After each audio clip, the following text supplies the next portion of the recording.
ภายนอกดูเหมือนหลับสนิท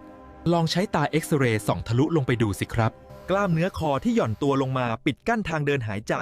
ทำให้ลมเข้าปอดไม่สะดวกจนเกิดเสียงกรนและถ้าปล่อยไว้นานสมองของคุณกำลังประท้วงเพราะขาดออกซิเจนโดยที่คุณไม่รู้ตัวแต่แค่เปลี่ยนมาใช้หมอนจัดสรีระตัวนี้โครงสร้างคอจะถูกยกในองศาที่ถูกต้องทางเดินหายใจเปิดโล่งทันที